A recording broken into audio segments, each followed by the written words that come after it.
Hello friends and history buffs, how are you? I hope everything is well. Today we are journeying into one of the topics that has influenced me the most in my life, the unshakable power of Rome. If you find this historical exploration interesting, don't forget to like the video and subscribe to join our family. Also, thinking of Roman marches made me wonder, what is your favorite music genre? Let's meet in the comments. It begins in the shadow of the Palatine Hill, where mist still clings to the earth. In the early light of a world not yet formed into empire, the Tiber River murmurs through the lowlands, its slow current winding around the floodplains that will one day bear the weight of marble forums, towering columns, and the heavy footfall of centurions. But now, in this prelude to history, there are only soft reeds brushing the banks and the quiet breathing of wilderness. Before Rome could rise, there was a story, a legend told and retold until it rooted itself so deeply into the soil of Italy that even the most skeptical voices could not pull it free. The story speaks of twin boys born of a priestess named Rhea Silvia. She was a Vestal virgin sworn to chastity by the command of her uncle King Amulius, who feared any challenge to his throne. But fate, it seems, cannot be avoided by decree. The god Mars, cloaked in divine silence, came to Rhea and left her with sons, Romulus and Rami. The king, upon hearing of their birth, ordered them cast into the river. The order was followed. The twins were placed in a basket and left to die in the muddy current of the Tiber. But the river was swollen and sluggish from spring rains, and the current deposited the basket safely in the shallows. There, near the roots of a fig tree, a she-wolf found them. She was not a creature of horror, as later stories would make her. She was a mother with no pups of her own. Her fur was bristled and her breath warm, and she took the boys into her den beneath the Palatine. There she nursed them, and they lived. The shepherd Faustulus later found them and brought them into his home. The twins grew among flocks and fields, unaware of the bloodlines that coiled through their veins. They were bold and stubborn and unafraid of struggle. As young men, they learned the truth of their lineage and helped their grandfather reclaim his rightful throne in Alba Longa. They might have stayed, but they didn't. Something pulled them back to the wilderness near the river. That stretch of land near the 7 hills called to them, and they answered with ambition. They decided to build a new city, but even in the beginning, Rome was forged in conflict. The twins could not agree on where to lay the first stone or who would lead. Romulus favored the Palatine Hill. Romi preferred the Aventine. They consulted omens. Romulus saw more birds. Rami claimed he saw them first. The argument ended with blood in the dirt.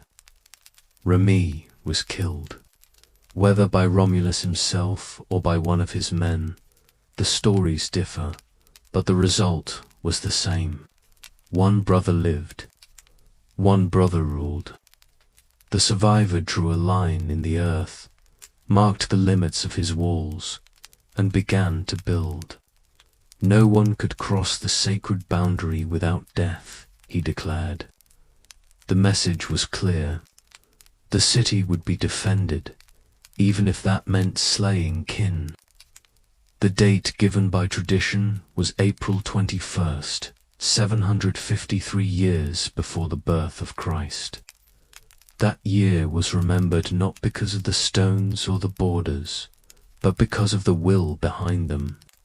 Romulus named the city after himself and became its first king. Around him, the new city grew in rough circles. Simple huts, wooden palisades, and early temples to unknown gods.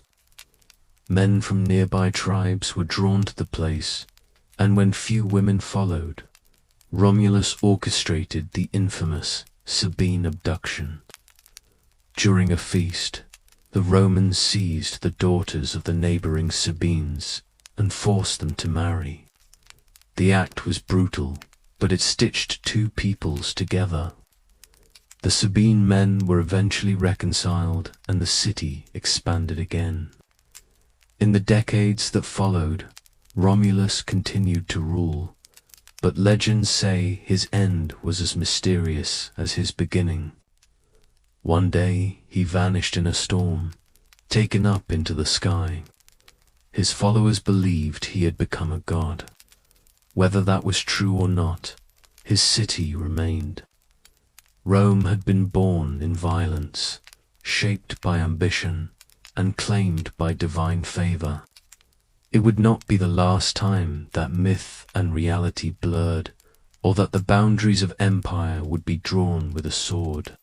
But for now, it was still only a village by a river, breathing in the silence before history began to speak. The city that Romulus founded did not remain a solitary dream for long. Rome grew not only in the number of its citizens, but in the complexity of its identity. It became a city of mingled tribes and uneasy alliances, a place where new laws tried to tame old instincts. Romulus ruled as king until his strange disappearance. And though he was later worshipped as the god Quirinus, his departure left a throne behind. Others would sit upon it.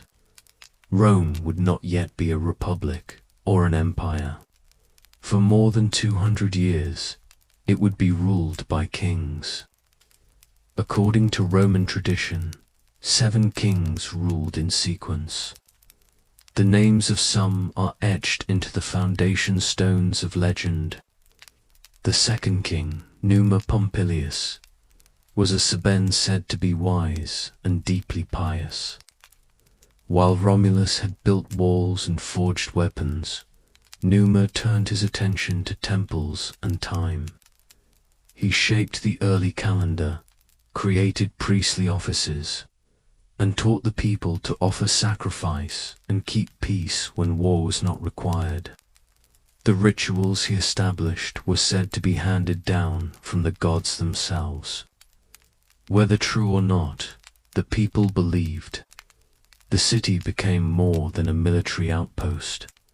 It became a place of rhythm and tradition, a society slowly learning the meaning of order. Other kings followed, each leaving marks that would endure. Tullus Hostilius, third of the kings, rejected peace and gloried in conquest. He destroyed the rival city of Alba Longa and transferred its nobles to Rome, expanding the Senate. Ancus Marcus built bridges across the Tiber and extended Roman influence westward. Rome was no longer a village. It was becoming a city of roads and ritual, warriors and artisans, a community bound together by shared ambition. The monarchy had power, but it was not absolute. A council of elders, the Senate, advised the king. The people were divided into tribes and curia, and participated in assemblies, even if their voices were small.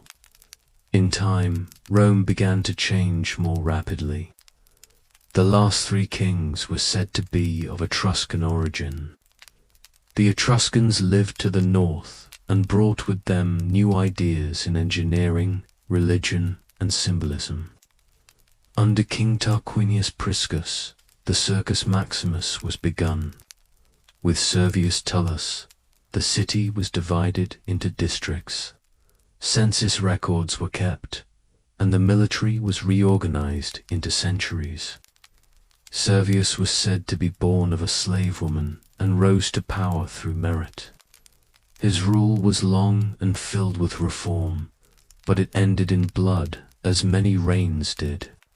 He was murdered by his son-in-law, a man who would become the last king of Rome. Lucius Tarquinius, Superbus, remembered only as Tarquin the Proud, took the throne not by consent, but by force. He ruled with cruelty and suspicion. He abolished many rights that his predecessors had protected and governed without the Senate's blessing. His projects were ambitious, including the construction of the massive temple of Jupiter Optimus Maximus on the Capitoline Hill. But his methods were ruthless. His downfall did not come from battle or foreign invasion, but from within his own house. According to the tradition, his son Sextus Tarquinius committed a brutal act against a noble woman named Lucretia. Her public suicide in response to the violation ignited outrage among Rome's leading families. One of them, Lucius Junius Brutus, led a revolt. The people rose. The king was expelled. His family was cast out, and the monarchy itself was declared finished. In its place, the Romans established a new form of government, one that rejected kingship and entrusted power to magistrates elected by citizens. The Republic had begun, though its early years would be fragile. The memory of the kings would linger, a mixture of respect for order and deep distrust of tyranny. For centuries after, no Roman would dare claim the title of king without facing hatred and rebellion. They remembered the end too well. The age of the kings had shaped them, but it had also taught them what power could do when held too tightly. So, the crown was broken and the sword passed to the people, or so they believed. The story of Rome was only beginning, but already its rhythm was set. Glory born of violence, greatness shaped by struggle, and always the desire to build something that would outlive its founders. The monarchy had fallen, and in its place rose an idea, fragile and untested, carried more by hope than certainty. It was called a republic, a public thing, and it was designed not to honor kings, but to replace them with men who held power only for a moment before giving it back. Where once there had been a single crown, there were now two consuls elected annually, each with equal authority, their movements shadowed by the silent caution of the other. The Senate remained as an advisory body of Rome's elders, and assemblies were created to give voice to the citizens, though not all voices weighed equally. It was a system that was orderly on parchment, but real power is never so neat. And Rome, now a republic in name, would spend its earliest years struggling to decide what that truly meant. The Republic's greatest enemy in these early decades was not Carthage, not Gaul, not some distant army marching from the east, but the bitter tension that simmered between the patricians and the plebeians. The patricians were the old families, the landowners, the ones whose fathers and grandfathers had advised kings and who now filled the ranks of the Senate, believing it was their birthright to govern. The plebeians were everyone else, the farmers and artisans and soldiers who bled for the city but found themselves barred from holding office, forbidden from marrying into noble families, and locked out of the laws that governed them. These laws were not written, only spoken, guarded like a secret language by the elite. And so the Republic, born of rebellion, found itself lurching from one internal crisis to the next. As the plebeians fought for recognition in a state that expected their loyalty, but did not yet grant them equality, the first great demand came as a refusal.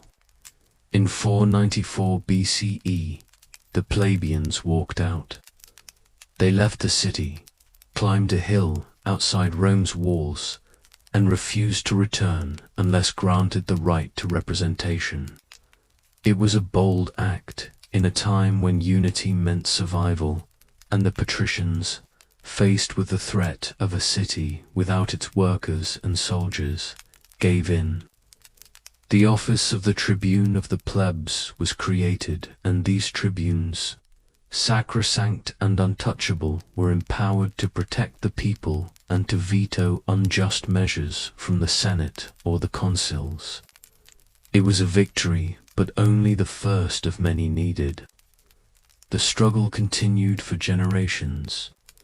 The plebeians demanded that laws be written down, that justice be visible, that the privileges of the few be balanced by the needs of the many.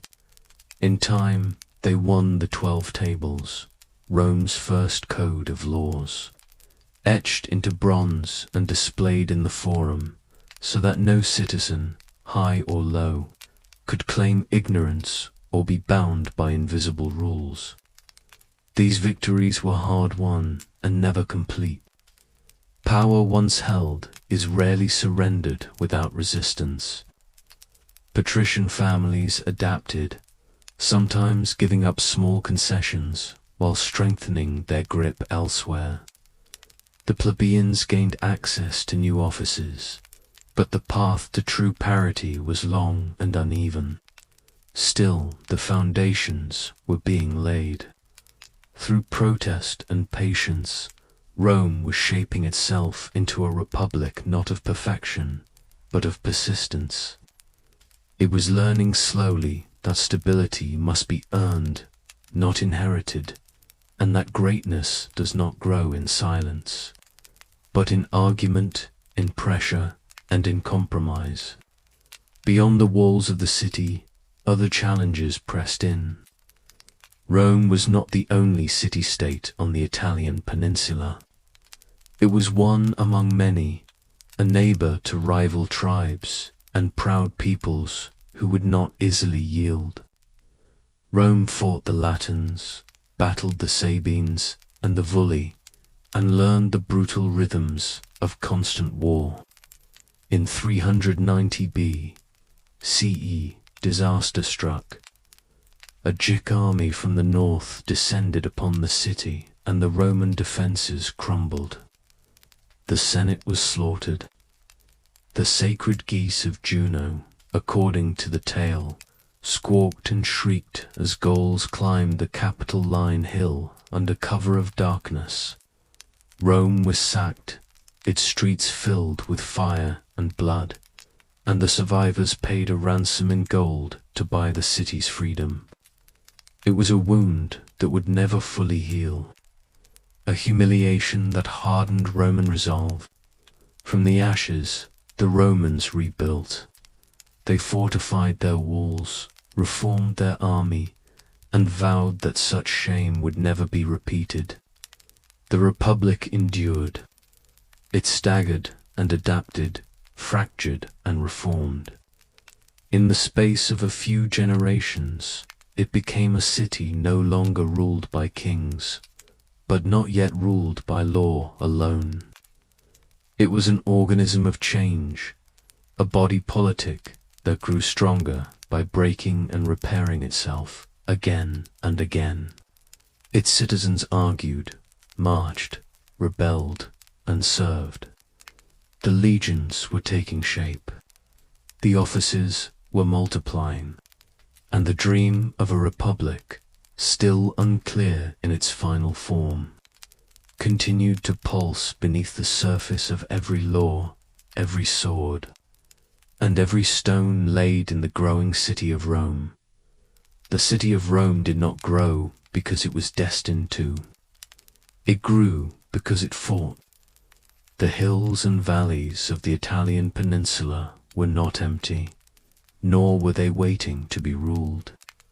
They were already claimed by old cities and older traditions, by proud mountain tribes. Coastal Greeks and Etruscan kings who had ruled before Rome had even been born. Rome did not conquer Italy in a single sweep, nor did it absorb its neighbors with the ease that later poets would pretend. It fought for every mile, and the story of Rome's rise from a struggling city to the master of all Italy is a slow, bruising record of wars that wore down armies and reshaped identities. Each battle leaving behind the foundations of something larger than what had come before. At first, the struggle was for survival. After the GIC sack in 390 BCE, Rome hardened its borders and began to look beyond them. Its early expansion was not the methodical spread of an empire, but a series of tangled conflicts, retaliations, broken treaties, and territorial skirmishes. The Latin League, made up of cities that had once been Rome's equals, rebelled against Roman dominance. The response was swift and merciless. Rome dismantled the League and replaced it with a new model. Each city would be bound to Rome alone, no longer allied with one another, but tied directly through treaties, obligations, and carefully calculated rewards. This system did not grant equality, but it offered inclusion. Cities that submitted could keep their local governments, their gods, and their festivals. In return, they gave soldiers, they gave loyalty, and over time they gave in. To the east, the fierce Samnites controlled the rugged mountains of central Italy. Rome and the Samnites would clash again and again in a series of long and exhausting wars. The Samnites were tenacious and skilled at guerrilla warfare, ambushing Roman legions in narrow valleys and rocky passes. In one of the most humiliating defeats of Roman history, Roman soldiers were forced to pass under a symbolic yoke after surrendering at the Cordon Forks. The shame lingered for years, but Rome did not forget. It regrouped, retrained, and returned. The Samnite Wars stretched across generations, but the result was inevitable. Rome's armies became more adaptable, its alliances deeper, its road systems more refined. It was not only fighting battles, it was building infrastructure for the next ones. Rome then turned south, toward the Greek colonies that dotted the coastal regions of Magna Graecia. These cities were wealthy and sophisticated, proud of their Hellenic heritage and often disdainful of the Roman upstarts from the interior. When Rome's growing influence threatened the independence of the city of Tarentum, the Greeks appealed to a savior from across the sea. King Pius of Apus answered the call. A descendant of Alexander the Great's generals, Pius arrived with elephants, trained phalanxes, and the confidence of someone who had won wars before. He met the Romans in battle and won, but each victory came with devastating losses. After several costly engagements, he looked back on his victories and said that one more such triumph would ruin him. His campaign collapsed under the weight of its own ambition. The Romans, battered but unbroken, remained. By the middle of the 3rd century BCE, there was no power in Italy capable of challenging Rome's authority. The Samnites were subdued. The Etruscan cities had been absorbed. The Greek colonies, one by one, had either surrendered or been taken. But Rome did not impose a single model of governance across the peninsula. Instead, it wove a patchwork system of colonies, treaties, and citizenship rights. Some cities were granted full Roman citizenship. Others were given partial rights. Still others remained formally independent, but were bound to Rome through military obligations. This uneven system was not a mistake. It was a design meant to keep cities loyal to Rome, but isolated from one another, unable to organize any united resistance.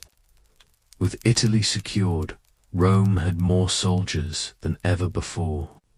It had roads that connected its colonies, legions trained through constant conflict, and a sense of destiny growing inside its people like fire under stone.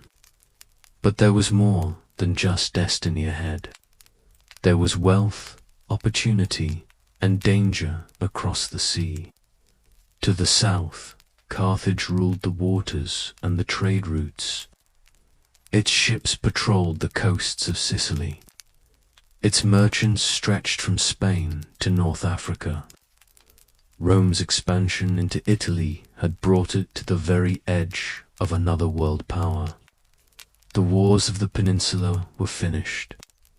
The wars of empire were about to begin. The wars of Italy had taught Rome how to endure, how to bleed without breaking, how to bind a people together. Not through unity of birth or culture, but through shared law, shared purpose, and the promise of belonging in something larger than the self. But across the sea, another power had been rising just as steadily, built not on legions, but on sails, not on conquest by land, but on wealth gathered from the deep. The city of Carthage stood on the coast of North Africa, its harbors filled with merchant ships and its walls strong enough to withstand any land army. It was a city of traders and admirals, of markets and temples, of fierce independence and quiet ambition.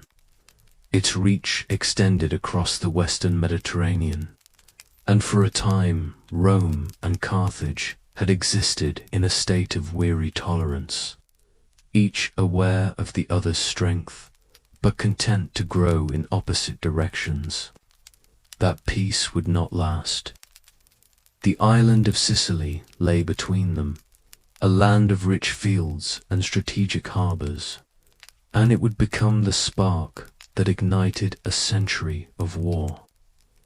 In the middle of the 3rd century BCE, a small mercenary group seized the Sicilian city of Messana and found themselves caught between larger forces. Carthage arrived first, offering to restore order. Rome, seeing a Carthaginian foothold so close to the Italian coast, could not ignore the threat. The Senate debated and with some reluctance sent legions across the strait. It was a decision made in caution, but it would draw Rome into its first true war beyond the peninsula. The First Punic War had begun. It was a conflict neither side had fully prepared for. Carthage dominated the sea, and Rome had little experience in naval warfare. But the Romans, as always, learned quickly. They built ships modeled after captured Carthaginian vessels, trained crews with relentless discipline, and developed a boarding device called the corvus that turned sea. Battles into hand-to-hand struggles more familiar to Roman soldiers.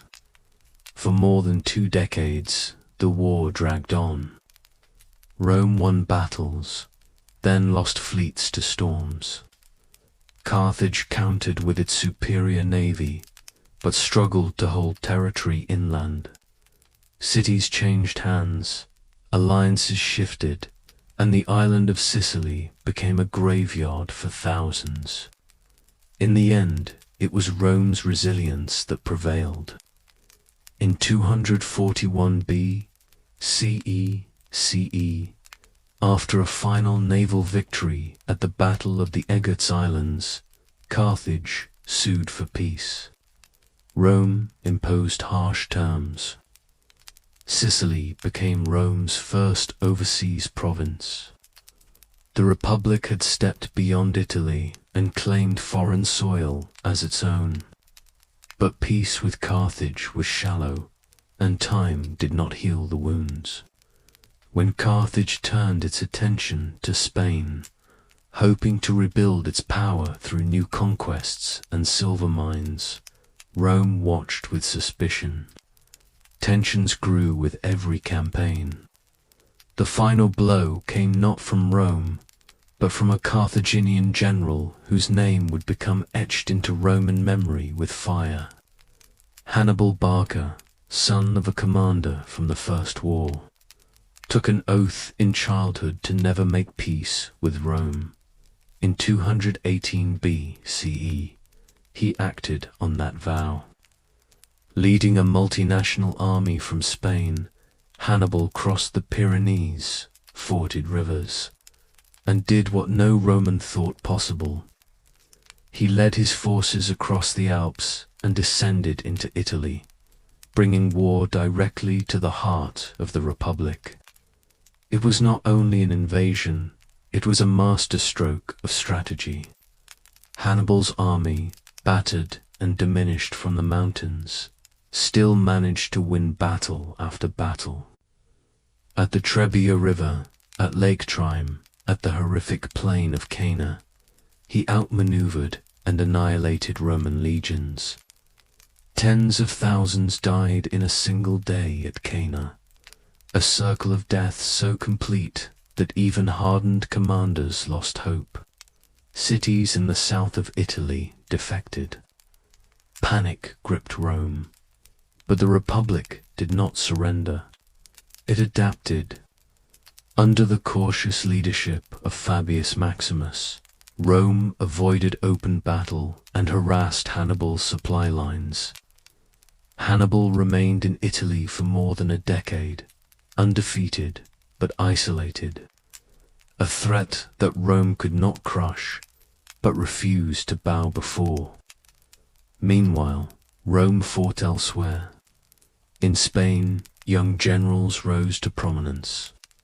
One of them, Publius Cornelius Scipio, proved himself a brilliant commander. He captured New Carthage, drove Carthaginian forces from the Iberian Peninsula, and brought the war to North Africa. In 202 BCE, at the Battle of Zama, Scipio and Hannibal met for the first and only time. It was a reversal of QAnon. This time, it was the Roman strategy that prevailed. Hannibal's elephants were turned against him. His infantry, worn and outnumbered, could not withstand the Roman legions.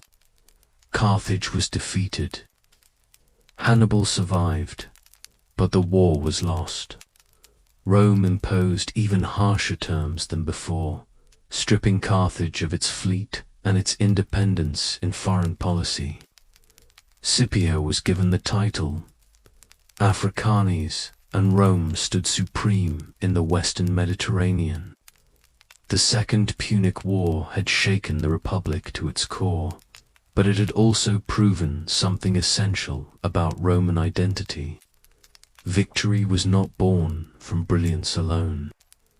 It came from stubbornness, from an ability to endure disaster and keep fighting, from a system that could lose battles but never lose its will. Rome had not only survived Hannibal, it had learned from him, and that knowledge would shape the next phase of its ascent. Rome had emerged from the Second Punic War, not only victorious, but transformed. It had faced one of the greatest generals in history, lost more men than could be counted, seen its fields burned and its alliances strained to the breaking point, and still it had endured. But the Republic that now ruled was no longer the same creature that had once fought for survival in the hills of Latium. It was larger, more confident, and increasingly unafraid of expanding into foreign lands. The wars against Carthage had trained its people to think beyond their own peninsula, and with that shift came a new appetite, not just for defense or survival, but for dominance. The Mediterranean, once a sea divided among competing cultures and rival powers, was now beginning to take on the shape of a Roman lake. The Republic was not yet an empire, but it was behaving like one. The remnants of Carthaginian power still flickered after Zama, but they burned low, and Rome kept a watchful eye on every spark. Carthage had been stripped of its navy, forbidden from waging war without Rome's consent, and crushed under a heavy burden of tribute. Yet it remained a trading city, prosperous in commerce and rich in agriculture. For a generation, it paid its debts faithfully and posed no threat. But prosperity itself became an irritant. There were senators in Rome who believed that Carthage should not be allowed to recover. Chief among them was Cato the Elder, who ended every speech, regardless of topic, with the same grim refrain that Carthage must be destroyed. In 149 B.C., when Carthage responded with force against an African neighbor in self-defense, Rome seized the opportunity. War was declared once again. The Third Punic War was less a battle than an execution. Rome sent an army not to negotiate, but to destroy. Carthage resisted fiercely, withstanding a brutal siege that lasted 3 years. Families starved. Fires raged in the streets. When Roman forces finally broke through, they fought house by house, dragging survivors into slavery and killing those who resisted. The city was leveled. According to legend, the land was salted to prevent anything from growing, though that part may be poetic invention. But Carthage was only one part of the Mediterranean story. While it had dominated the west, Greece and the Hellenistic kingdoms ruled the east. Macedonia, the homeland of Alexander the Great, had once controlled a vast empire stretching to the edge of India. After his death, his generals carved up his conquests into competing realms. By the 2nd century BCE, these kingdoms still wielded considerable influence, but they had also grown complacent. Rome, fresh from its victories in the west, turned its gaze eastward. At first, it claimed only to protect allies, but protection soon became interference, and interference led to war. The Macedonian Wars were a series of conflicts that allowed Rome to insert itself deeper into Greek politics with each passing decade. When Macedon resisted Roman pressure, war was declared. When Greek cities rose up in revolt, Rome responded with force. By 146 B.C.E., the same year that Carthage was destroyed, Rome also crushed Corinth, the heart of Greek commerce. Statues were looted, temples burned. The treasures of Hellenic civilization were packed onto Roman ships and carried west. Greece, once the teacher of Rome in art and philosophy, had become a province. The symmetry of that year was impossible to ignore. In a matter of months, 2 ancient powers, Carthage in the west and Greece in the east, had been brought to ruin. Rome stood alone. What followed was not a formal declaration of empire, but an imperial reality. Provinces were established in Spain, in North Africa, in Greece, in Asia Minor. Governors were appointed to oversee them, some just and disciplined, others corrupt and greedy. The wealth of the world poured into Rome: gold, slaves, spices, art, grain. Senators returned from distant campaigns with fortunes unimaginable to their fathers. Villas multiplied along the Italian countryside. The city itself expanded, its population swelling, its buildings rising in marble and ambition. The Forum filled with monuments to victory. Triumphs marched through the streets, celebrating generals who had pushed Rome's frontiers farther than ever before. Yet, even as Rome mastered the Mediterranean, cracks had begun to form beneath its foundation. The armies were changing. Once composed of citizen soldiers who returned home to their fields, they were now fighting in distant lands for years at a time. And those who returned often found their farms ruined or sold to pay debts. The rich grew richer, buying up the land and working it with slaves captured in conquest. The poor crowded into the city, dependent on grain doles and resentful of a system that seemed to serve only the powerful. The Senate, filled with men who claimed to serve the Republic, often served only themselves. Rome had conquered the world, but it was beginning to lose control of itself. The Mediterranean was quiet for now. The pirates had been swept away. The rival powers had been defeated or absorbed. From Spain to Syria, from Gaul to Egypt, the shadow of Rome stretched wide. But that shadow was no longer cast only outward. It had begun to fall across the Republic itself. The wars to come would not be fought across oceans. They would be fought at home. The empire had grown faster than its people could manage. What had begun as a city of farmers and soldiers, organized into tribes and bound by shared rituals, had become a state stretched across seas and deserts, a state whose administrators could no longer see its borders from any hilltop. Victory had brought silver, grain, and slaves in overwhelming abundance, but it had also brought imbalance. The Roman Republic, so carefully designed to keep power rotating between offices and social classes, found itself swaying under the weight of its own success. The Senate still met and debated. The assemblies still voted. But behind the ceremonies, something was shifting. The gap between rich and poor had grown too wide, and now it began to split the foundations of the state. The countryside was the first to show the fracture.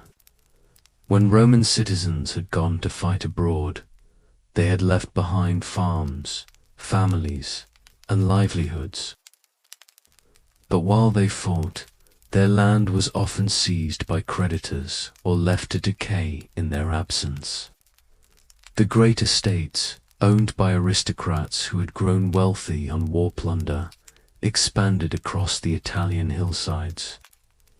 These latifundia were worked not by citizens, but by slaves, many of them captured during Rome's wars in Greece, Spain, and Africa. The free farmers who had once been the backbone of the Republic returned home to find themselves dispossessed. With no land to till and no future to claim, they poured into the city, forming a restless mass of veterans and laborers who were no longer bound to the old values of the Republic, who now relied on grain distributions and promises from ambitious politicians who claimed to speak in their name. Into this volatile landscape stepped the brothers Tiberius and Gas, born into a noble family, but raised with a deep sense of duty to the people. The Grai believed the Republic could be healed if only it returned to its roots. In 133 BCE, Tiberius, as tribune of the plebs, proposed a bold land reform.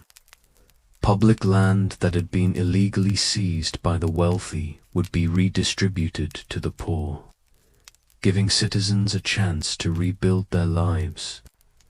It was a plan rooted in law, but it was met with fury. The Senate, threatened by the loss of property and power, resisted. Tiberius bypassed them. He brought his reforms directly to the people, challenging the norms of Roman politics and igniting outrage among the elite. When he sought re-election to the tribunate, a move seen as dangerously close to monarchy, his enemies acted. He was attacked and killed during a riot on the Capitoline Hill. His body was thrown into the Tiber without ceremony. The message was clear. Rome could tolerate hunger and injustice, but it would not tolerate challenge to its traditions. 10 years later, Gasgras took up his brother's cause. He was more charismatic, more organized, and even more ambitious. He proposed a wide set of reforms: land distribution, subsidized grain, citizenship rights for Italian allies, and judicial reforms to weaken senatorial control of the courts. His speeches drew massive crowds. His proposals gained momentum. But again, resistance grew. The Senate, now more cautious, did not move against him directly. Instead, it empowered rival tribunes and waited for public opinion to shift. When violence finally erupted between his supporters and the state, the Senate passed the Senatus Consultum Ultimum, a final decree authorizing any force necessary to protect the Republic. Gas fled. Surrounded on a wooded slope across the river, he asked a slave to take his life before the state could. His head was taken as a trophy. His followers were hunted and executed. Reform had ended in blood once again. The deaths of the Grai were more than political defeats. They marked the beginning of a new age in Roman politics, one where violence was no longer a last resort, but a tool of persuasion. The Senate had shown it would kill to preserve its power, and future politicians learned to wield fear just as effectively. New figures emerged: generals who courted the masses, commanders who promised their soldiers not just pay but land, glory, and security in return for loyalty. One of them was Gas Marius, a man from humble origins who rose through military achievement. He reformed the army, opening its ranks to the landless poor, who in turn became more loyal to him than to the state. His victories in North Africa and against barbarian invaders from the north made him a hero. His rise to power through repeated consulships made him a warning. The old traditions had said no man should hold such authority for so long, but the traditions were breaking. Marius had shown that if the people supported you and if the legions followed you, the old rules no longer mattered. Soon after came Sulla, an aristocrat turned general, a man who saw in Marius a rival and in the Republic a weapon to be used.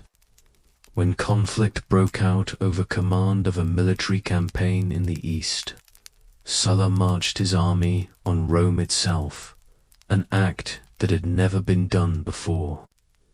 He entered the city not as a statesman but as a conqueror. He seized power, drove Marius into exile, and appointed himself dictator. When Marius returned, the city was soaked again in blood. Political enemies were hunted, their names posted on public lists, their property seized, their families destroyed. When Sulla regained control, he did the same, but more ruthlessly. He claimed to be restoring the Republic, but his methods had torn it apart.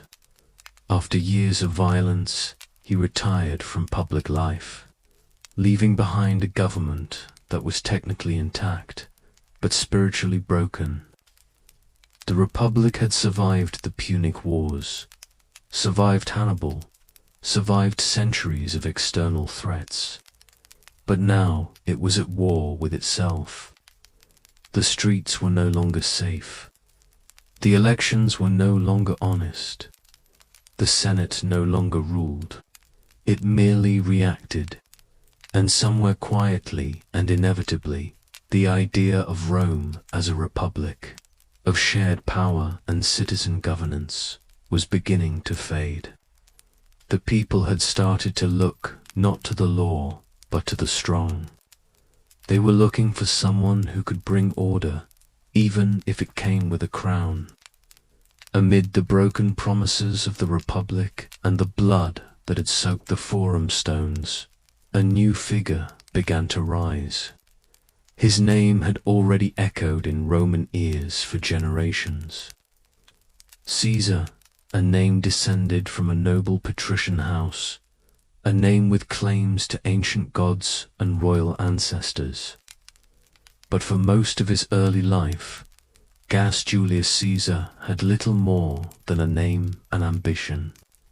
He had grown up in the shadows of political purges, watched his allies fall to Saul's prescriptions, and learned that power in Rome came not from tradition, but from timing, from influence, and most of all, from risk. He was charming, eloquent, brilliant, and tireless. He studied rhetoric, mastered law, served in the military, and climbed each rung of Roman political life with a calculated hunger that was as deliberate as it was patient. He understood the Republic not as something sacred, but as a game, and he intended to win it. Caesar aligned himself with the popular faction that claimed to represent the common people, though many of its champions were themselves aristocrats. He courted the urban poor with promises of reform, entertained the masses with games, and cultivated an image that blended humility with grandeur. But he did not rise alone. Rome was no longer a place where one man could succeed without allies. Caesar formed a political alliance with two of the most powerful figures of the time. Each man had his needs. Together, they intended to control Rome from behind the curtain. In 59 BCE, Caesar was elected consul. He used his position to pass laws that favored his allies and challenged the Senate's authority. The old guard fumed, but they could not stop him.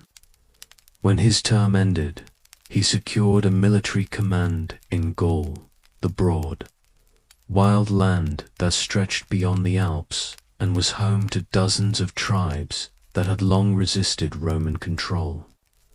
What followed was one of the most remarkable campaigns in Roman history. For nearly a decade, Caesar fought and conquered in Gaul, defeating coalition after coalition, crossing rivers, building fortifications, and bending the region to Rome's will. He crossed into Britain, the edge of the known world, and returned with stories that only deepened his legend. He wrote detailed accounts of his campaigns, sending them back to Rome, where they were read aloud like epics. The people loved him. His soldiers adored him. His enemies feared him. And all the while, he grew more powerful than any Roman had ever been without wearing a crown. But power cannot be shared indefinitely. Crowds died in battle in the East, trying to match Caesar's glory. Pompey left in Rome grew distant and suspicious. The Senate, led by Caesar's rivals, sought to strip him of command and bring him to trial. They feared what he had become. They feared what he might do. Caesar was ordered to return to Rome but only if he left his army behind. It was a line drawn not in law, but in fear. And Caesar, who knew better than anyone that crossing lines was how power was claimed, made his decision. In 49 BCE, he led his army across the Rubicon River, a shallow stream that marked the boundary between his province and Italy proper. It was an act of treason. It was also a declaration. He had chosen civil war over submission. According to tradition, as he crossed the river, he said the words that would echo for centuries. The die is cast. Rome erupted into chaos. Pompey fled to the east, gathering an army in Greece. Caesar pursued him across the sea. The two men who had once stood side by side as allies now faced one another on the battlefield. At Pharsalus in 48 BCE, Caesar's forces crushed Pompey's, despite being outnumbered. Pompey escaped to Egypt, where he was murdered by a local court hoping to please the victor. Caesar arrived soon after and was presented with Pompey's severed head. He did not smile, he wept. Whether out of sorrow or strategy, no one could say for certain. He lingered in Egypt, entangling himself in the dynastic struggles of the Ptolemies and aligning himself with Cleopatra, a brilliant and charismatic queen who would become his lover and the mother of his only known son. Together they traveled the Nile. Together they dreamed of what might come next. When Caesar returned to Rome, there was no one left to oppose him. He was appointed dictator, first for a year, then for 10, then for life. He reformed the calendar, revived the Senate with new members, planned colonies for veterans, and introduced laws meant to ease debt and control grain supply. He refused to act like a king, but he accepted honors that blurred the difference. Statues were raised. His image was printed on coins. He sat on a golden chair in the Senate, wore a purple robe, and answered only to himself. The Republic had become a memory, and in that memory, resentment stirred. On the Ides of March, the 15th day of the Roman month in 44 BCE, Caesar entered the Senate house, unaware or unwilling to believe the danger that awaited him. A group of senators, many of them former allies, gathered around him with concealed blades. They stabbed him one after another more than 20 times. He fell at the foot of a statue of Pompey, the man he had once defeated, and died with no final words that history could confirm. The conspirators thought they had saved the Republic. Instead, they opened its final wound. Caesar's death did not restore the old order. It shattered what little remained. Rome would bleed again, this time not over policy or law, but over the question of who would rule the ruins he left behind. In the weeks that followed Caesar's murder, the streets of Rome filled with murmurs and unease. The conspirators had believed the Republic would spring back to life, but the Republic no longer breathed on its own. It had become a fragile memory, too battered by years of corruption and violence to reassemble itself simply because a tyrant had fallen. The Senate had no plan beyond Caesar's death. The people, shocked and uncertain, did not cheer. They grieved. They poured into the forum where Mark Antony, Caesar's loyal general and fellow consul, stood before them with fire in his voice and grief in his eyes. He read Caesar's will aloud. He named Caesar's heir, He showed them the bloodied cloak, and with every word, the crowd shifted from confusion to fury. Rome did not rise to restore the Republic. It rose to avenge Caesar. The man named in Caesar's will as his adopted son and political successor was not a celebrated general or a seasoned senator. He was a teenager. His name was Gas Octavius, and at the time of Caesar's death, he was in Greece completing his studies and gathering no particular fame. But when he received the news and the name, he did not hesitate. He crossed the sea, entered Rome with quiet confidence, and began to gather allies. He was young, but not foolish. He did not attack the Senate. He did not shout or boast. He negotiated, he watched, he waited, and when the moment was right, he joined forces with Mark Antony and Marcus Lepidus to form a new ruling alliance. A second triumvirate given legal power by the state to crush the assassins and restore order. Together they hunted down Brutus and Caesar, the leaders of the conspiracy, and defeated them at the Battle of Philippi in 42 BCE.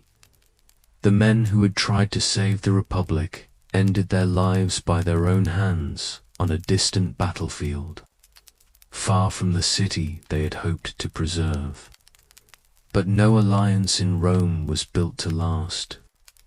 Octavian and Antony soon turned on one another, their rivalry growing more dangerous with every province they claimed. Antony settled in the east, where he fell further under the influence of Cleopatra.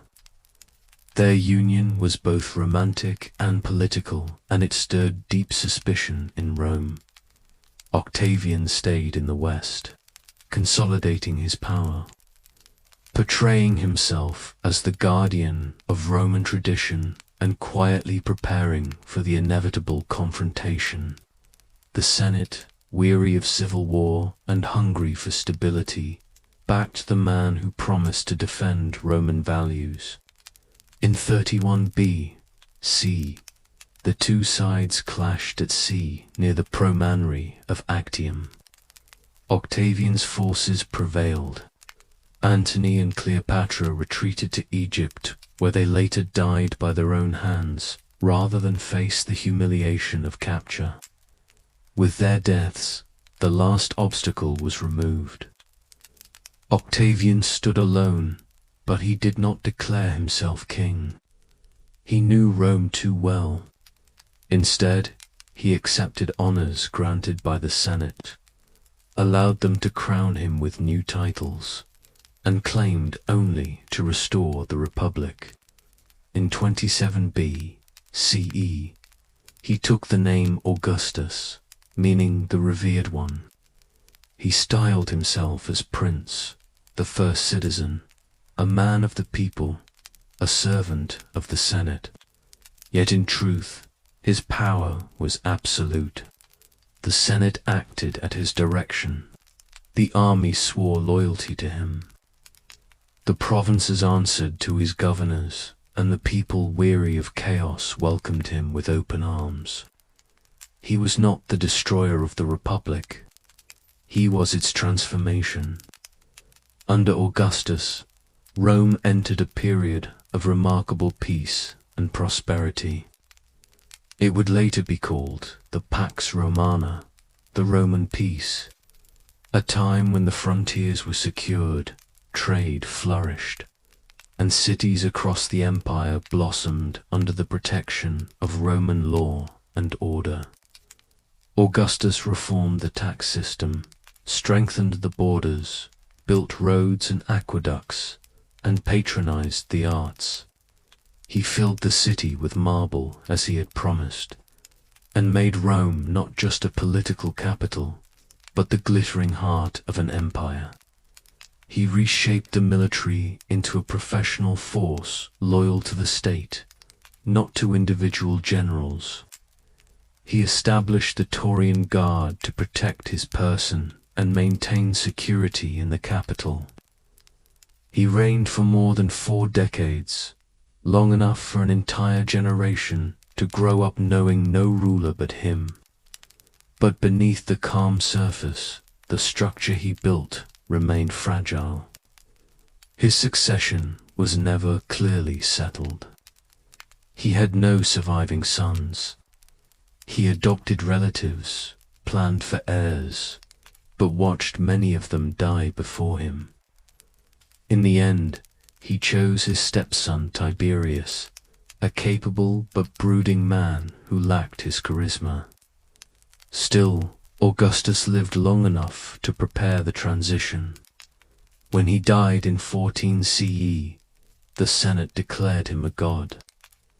Temples were raised in his name, and the empire he had shaped stood firm. The Republic was gone in all but name, replaced by something new, something more enduring. The people had not resisted. They had accepted the trade. Chaos for order, violence for stability, the vote for a voice that could still be heard, even if it was no longer decisive.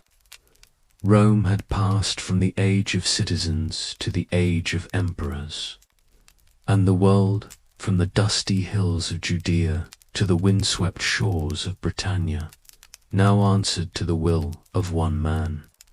When Augustus died, he left behind more than a city of marble and an empire of provinces. He left behind a question that no senate could resolve and no law could properly answer. Who would rule next? The Republic had always chosen its leaders, in theory, but the empire Augustus built could not afford a power vacuum or a contested election.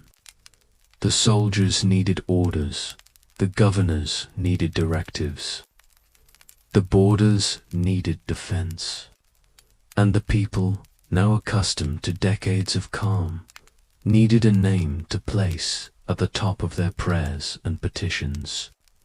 That name became Tiberius, a man who had not sought power but accepted it out of duty and inheritance. He was the stepson of Augustus, a seasoned general and a man of cautious temperament. Where Augustus had been charming and visionary, Tiberius was closed and cold, more comfortable with military ranks than senatorial applause. But he understood the machinery of empire, and he maintained it with discipline. Under Tiberius, the system Augustus had built held together.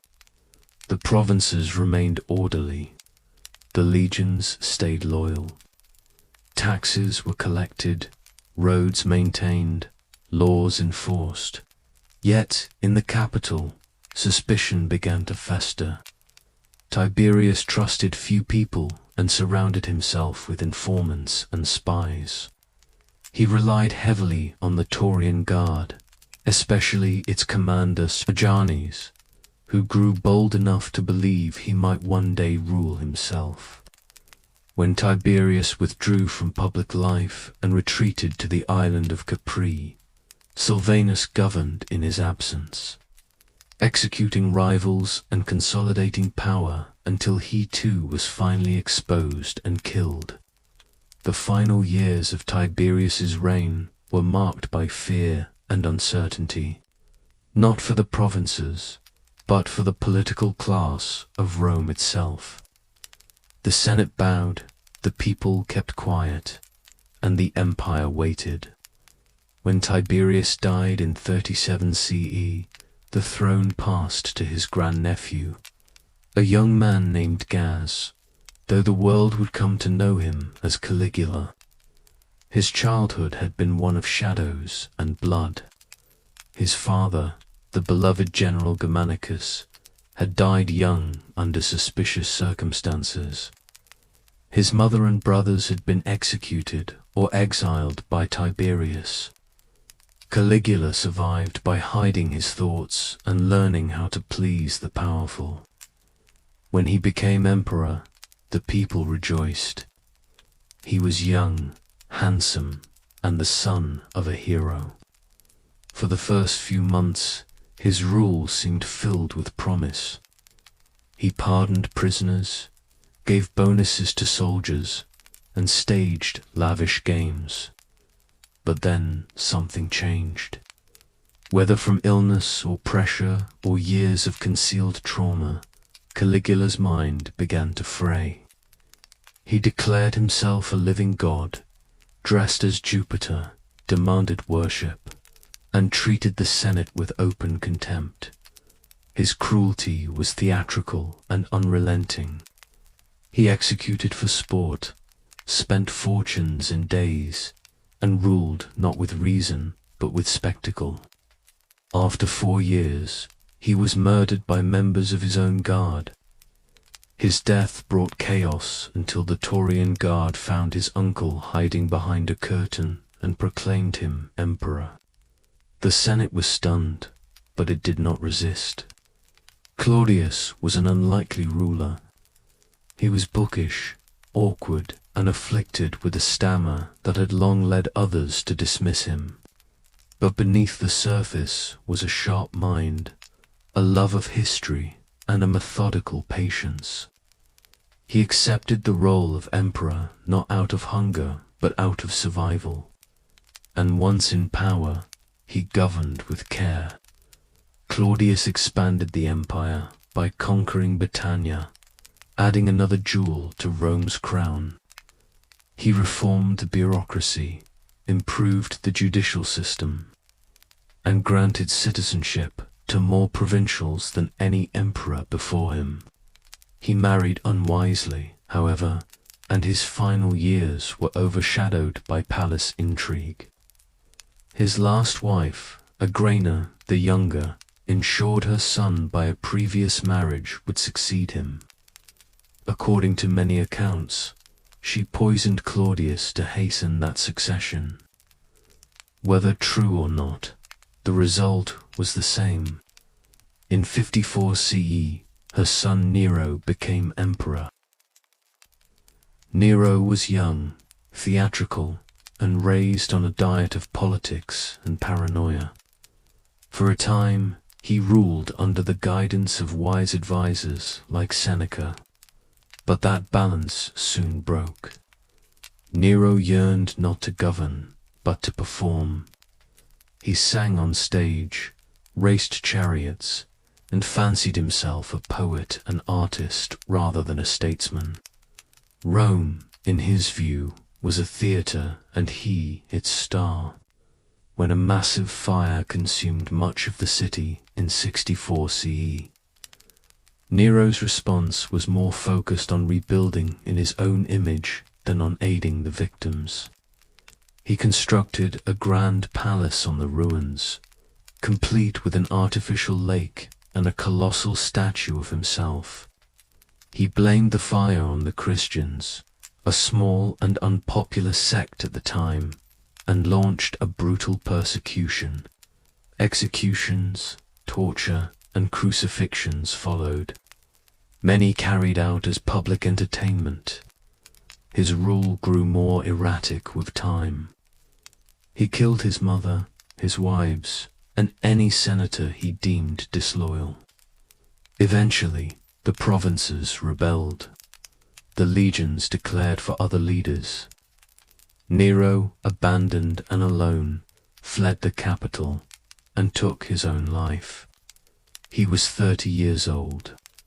With Nero's death, the Julio-Claudian dynasty came to an end. The line that had begun with Augustus passed through Tiberius, Caligula, Claudius, and Nero was finished. What remained was the empire itself, not bound to a family, but still standing. The Senate scrambled to fill the void. The army looked for strength. The people once again held their breath. But the imperial system, for all its flaws and fragility, had endured. The throne could be emptied, but the empire would not collapse. Not yet.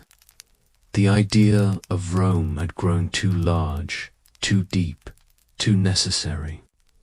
It would live on, carried forward by emperors who would come and go, each leaving their mark upon the marble that Augustus had once promised. After Nero's death, Rome entered a year of uncertainty.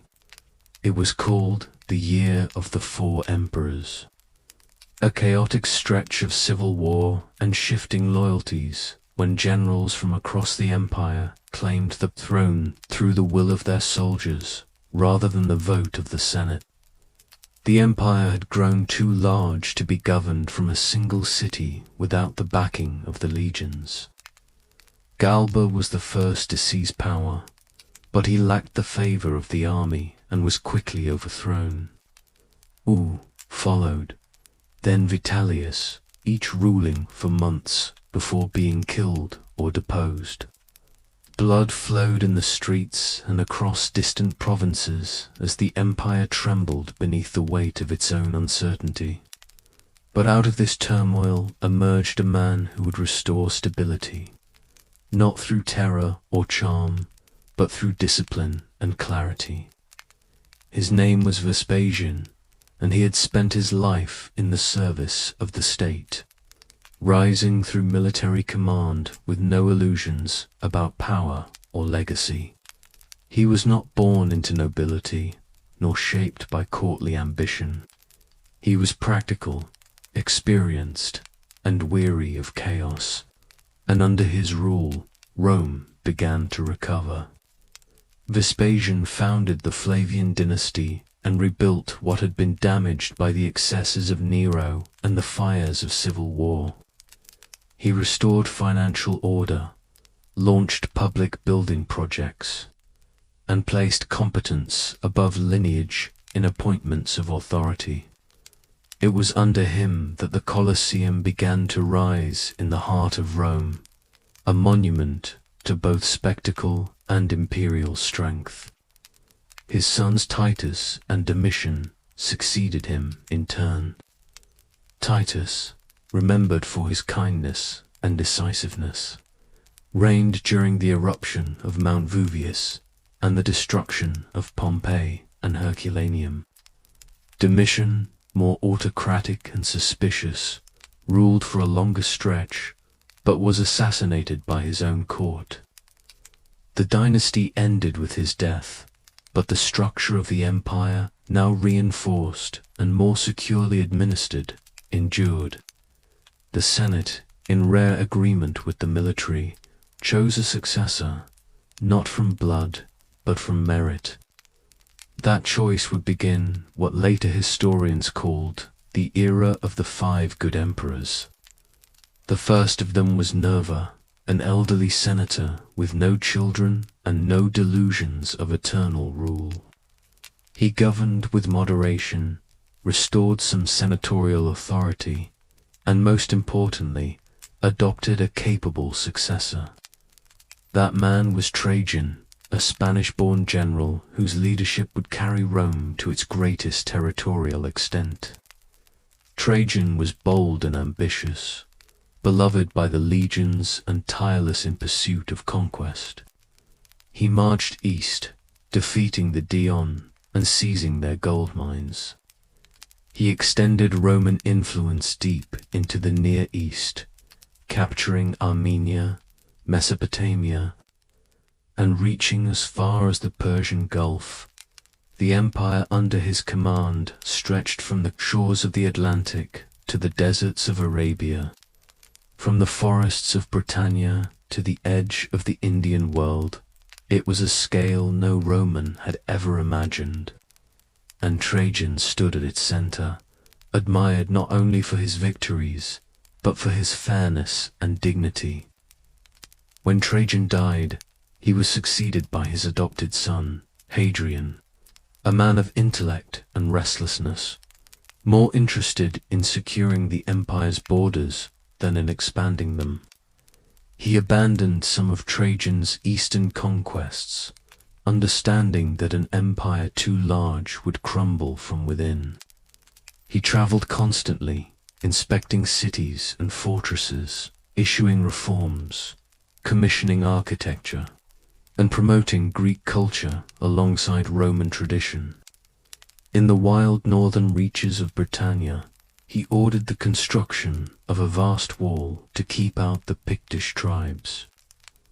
Hadrian's Wall became a symbol not of conquest but of stability. He saw the empire not as a battlefield but as a community, and he governed with the long view in mind. He was known for his curiosity, his patronage of the arts, and his enduring sadness. He died with no surviving sons, but he chose his heir carefully. Antoninus Pius followed, perhaps the most peaceful of the emperors. His reign saw no major wars, no great rebellions, no dramatic spectacles of cruelty or chaos. He ruled with a calm and steady hand, refining law, supporting education, and strengthening the bonds between Rome and its provinces. He remained in Italy, managing the empire from the center rather than marching through its corners. His rule became a golden memory for future generations, a time of simplicity and decency. When he died, the empire passed to Marcus Aurelius, the last of the five. Marcus was a philosopher, a thinker trained in the Stoic tradition, a man who believed deeply in duty and the fleeting nature of human life. But he ruled not in peace, but in crisis. Invasions surged across the Danube. Plagues swept through the cities. The legions fought constantly to hold the frontiers. Marcus did not retreat from these trials. He traveled with his armies, shared their hardships, and wrote reflections in the quiet moments between campaigns. Those writings collected later as the Meditations revealed a man burdened by power, but still devoted to service. He saw the empire as a test of character, not merely a throne to occupy. His reign was long and difficult, but he never wavered. Together, these five emperors created an era of rare balance. The empire was ruled not by inheritance or whim, but by chosen leaders who placed stability above vanity. The Senate retained respect. The people were fed. The provinces were protected. Rome had become a civilization not only of conquest, but of law, architecture, philosophy, and culture. It had reached its height. The machine was running smoothly. But all golden ages end not in fire at first, but in silence. When Marcus Aurelius died in 180 CE, he did what none of his predecessors had done. He gave the empire to his son.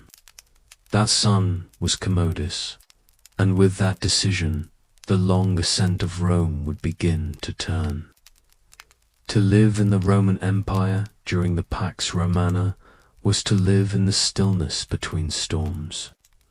It was a time when the world felt whole, as if its edges had been stitched together by Roman roads and Roman law, as if there were no land left unconquered, no sea left wild.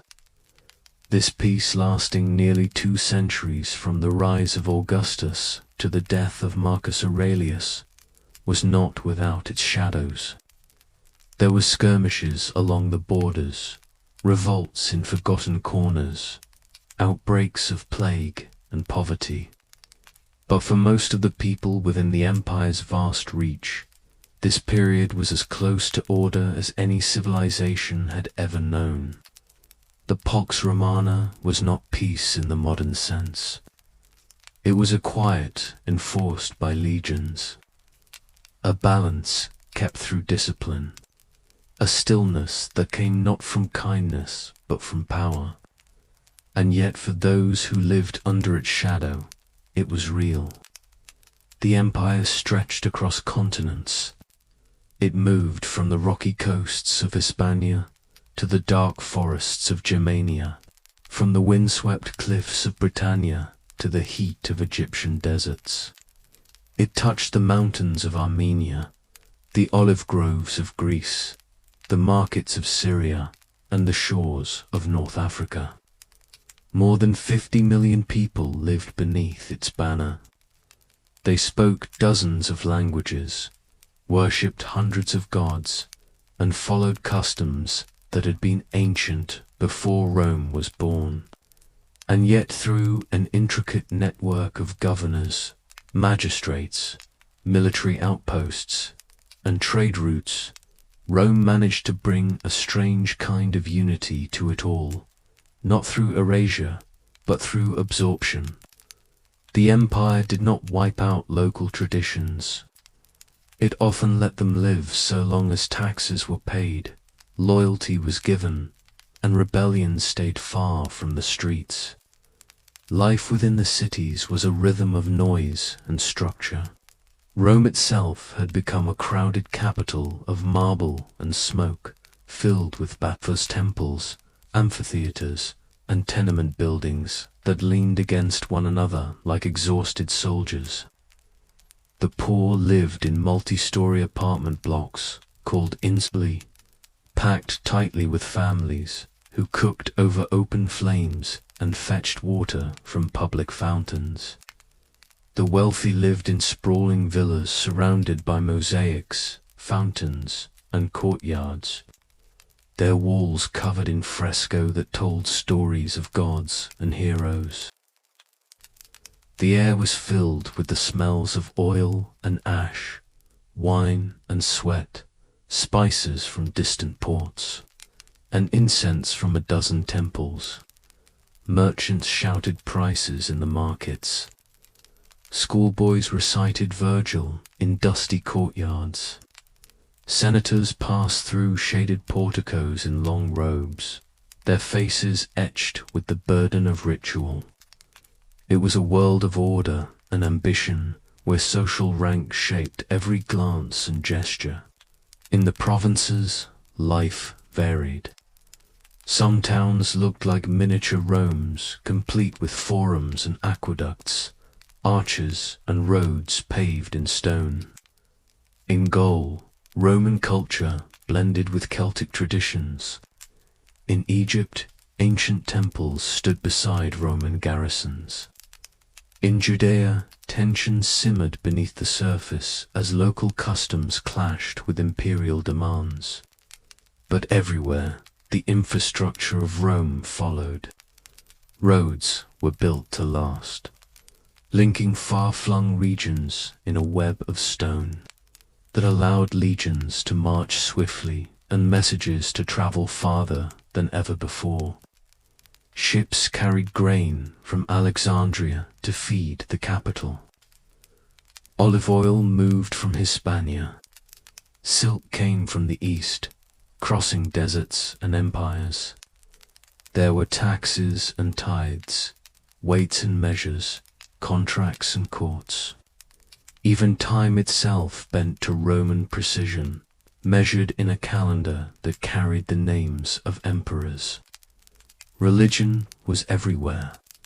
The old gods of Jupiter and Mars still ruled in name, but mystery cults and Eastern divinities grew in popularity.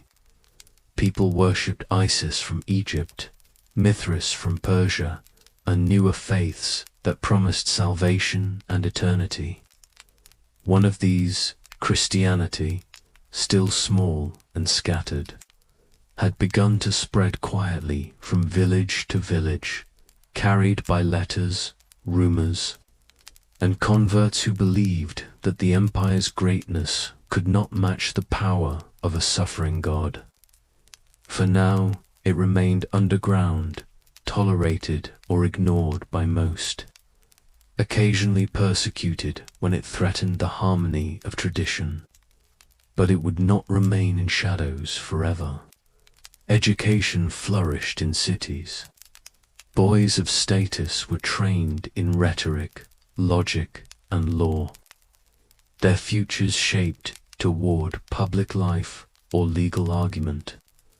Girls were mostly educated at home, raised for marriage, though exceptions existed in wealthier families.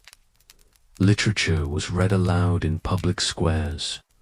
Philosophers gathered in shaded courtyards. Medical texts passed from hand to hand. The arts thrived not only in marble statues and temple carvings, but in household decoration, in music played during banquets, in stories whispered by candlelight. Roman engineers constructed aqueducts that carried fresh water over mountains. They built bridges and theatres, basilicas and fortresses. Their tools were simple, but their vision was vast. Yet, for all the structure, the hierarchy was clear. Most of the empire's people lived not in wealth, but in labour. Farmers worked the land for landlords they rarely met. Artisans struggled to survive in crowded cities. Slaves, numbering in the millions, performed every kind of labour, from household chores to mining and education. A slave could be born into bondage, captured in war, or sold by poverty. Freedom was possible, but not guaranteed. The empire was a pyramid of privilege, and the weight of it rested on the backs of many. Still, it worked. It held. It endured longer than any other system of its kind had ever done. For nearly 200 years, through good emperors and bad, through minor wars and minor plagues, the empire functioned. Its people lived and died in its embrace, often never seeing the marble heart of the city that ruled them. Rome had created not just a capital, but a way of life, a pattern that promised order in exchange for obedience, peace in exchange for silence, bread and circuses in exchange for power. It was a bargain that many accepted, and for a time it seemed eternal. But time does not freeze, even under stone arches and painted ceilings. The next century would bring new trials. The borders would crack, the legions would turn on each other, the gods would be challenged, and the peace that had held the world together would begin to unravel thread by thread. There was no loud collapse. There was no single spark or thunderclap. The fall began like all falls do, not with drama, but with a quiet shift that went unnoticed until it was already too late. The Roman Empire, once a machine of order, began to slip out of rhythm. It happened slowly at first, a misstep here, a sudden silence there, a sense that something was wrong in the provinces, even as the capital continued its rituals and games. Then the cracks widened. The year was 180 CE when Marcus Aurelius died, and with him ended the line of emperors who had ruled with wisdom and restraint. His son, Commodus, inherited the throne not through merit or adoption, but through blood, and the consequences of that choice would echo for generations. Commodus was not the worst of men, but he was unprepared to rule an empire. He was raised in privilege, obsessed with his image, and fascinated more by spectacle than by administration. He styled himself a gladiator, fought in the arena, and saw governance as a stage where he alone deserved applause.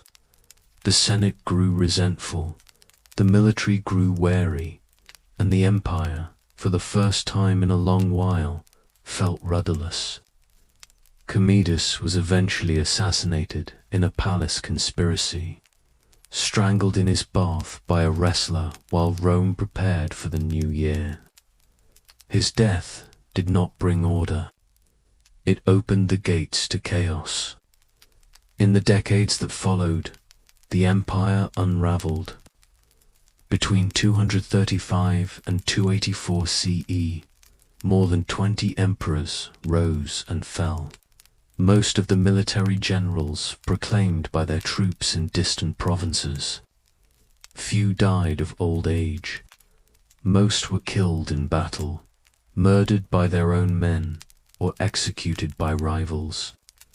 Rome had become a battlefield, not of nations, but of ambition. The throne was no longer a symbol of law.